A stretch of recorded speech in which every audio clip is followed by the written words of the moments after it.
Welcome back my dear student. As you know that we successfully completed the mass relationship and mass volume relationship.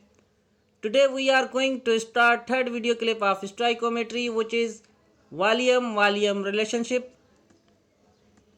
According to Gay-Lussac's law, who govern relationship between gases volume in a chemical equation, it is stated that gases react in simple whole number of ratio and form product. For example, in reaction is telling that 1 molar volume of nitrogen gas to react 3 molar volume of hydrogen gas and form 2 molar volume of ammonia. इन खां अॻु student असां इहो सिखियोसीं त eight STP 1 mole gas contain 22.4 cubic decimeter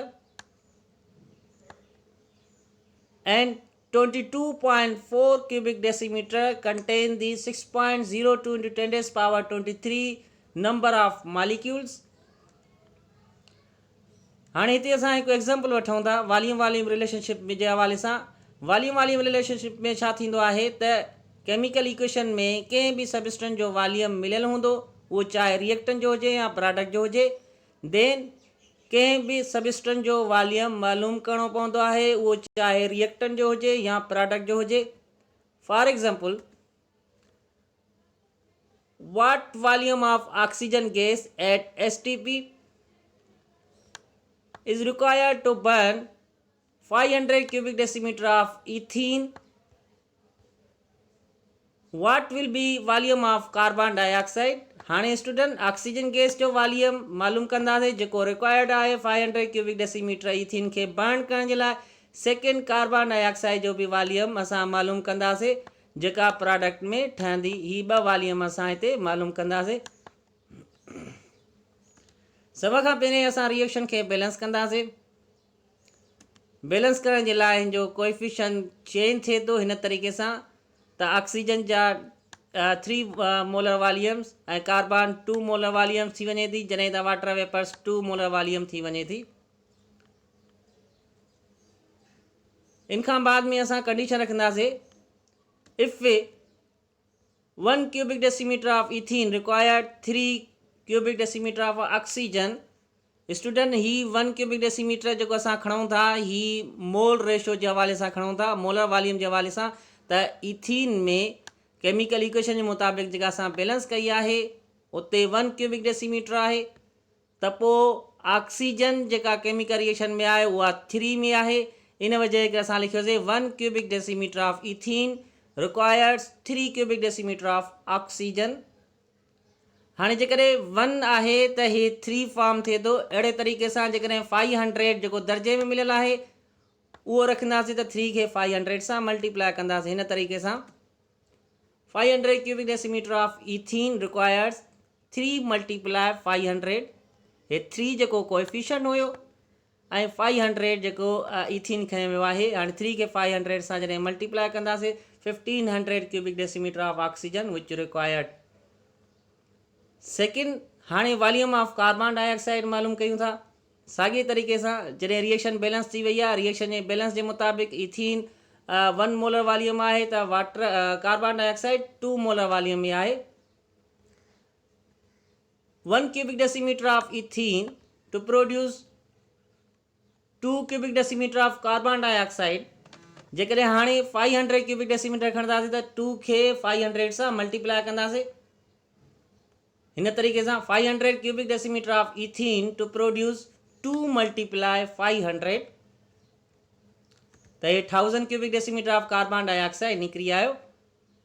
हाणे हिकु जेको required हुयो ऑक्सीजन 1500 cubic decimeter मालूम थियो।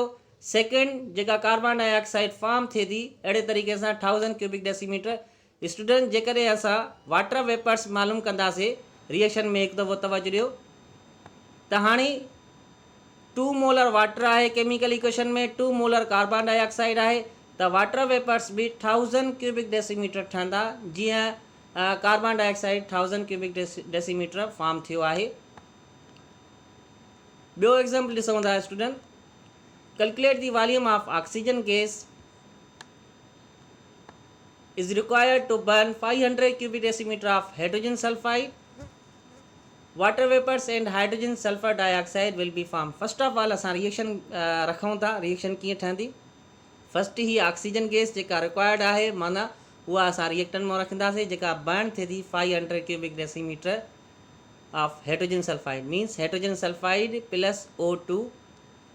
ओके, वाटर वेपर्स हिकु ही सेकेंड आहे सल्फर डाइऑक्साइड जेके फॉर्म थियनि था. ही water vapours and sulphur dioxide हे प्रोडक्ट असां रखियासीं. इन खां बाद में सेकेंड स्टेप आहे इनखे असां बैलेंस कंदासीं. ही बैलेंस थी वई जंहिंमें कोएफिशिएंट चेंज थी वियो. हाइड्रोजन सल्फाइड जो 2 थी वियो, ऑक्सीजन जो 3 थी वियो. अहिड़े नमूने सां वाटर वेपर्स 2 ऐं सल्फर डाइऑक्साइड 2 थी वियो. हाणे स्टूडेंट तवजो ॾियो त जेकॾहिं 2 मोल हाइड्रोजन सल्फाइड आहे त पोइ ऑक्सीजन 3 मोल फॉर्म 3 मोल रिक्वायर्ड थिए थी. मक़सदु हिते रेशो जेको आहे 2:3 आहे. अहिड़े तरीक़े सां जॾहिं त दर्जे में जेको मिलियल आहे उहो 500 क्यूबिक डेसीमीटर हाइड्रोजन सल्फाइड आहे. त पहिरियां असांखे छा करिणो आहे, हिन हाइड्रोजन सल्फाइड खे 1 रेशो रखंदासीं. 1 रेशो रखण जे लाइ त 3 खे 2 सां डिवाइड कंदासीं. 2 cubic decimetre of hydrogen sulphide required 3 cubic decimetre of oxygen. हाणे हिन खे 1 करण जे लाइ असां नंबर अहिड़ो चूंड कंदासीं जो ही आसानी सां वंड थी सघे. सो हे 2 सां डिवाइड कंदासीं ऐं हेॾां बि असां राइट साइड ॾां बि 2 सां डिवाइड कंदासीं.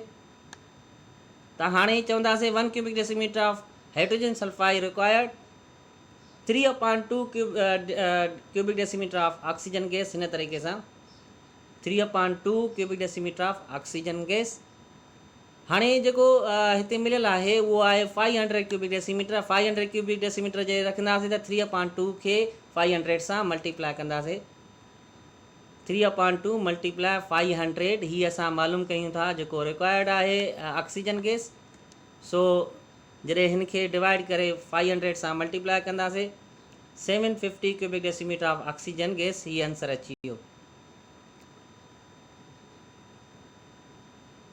Thank U.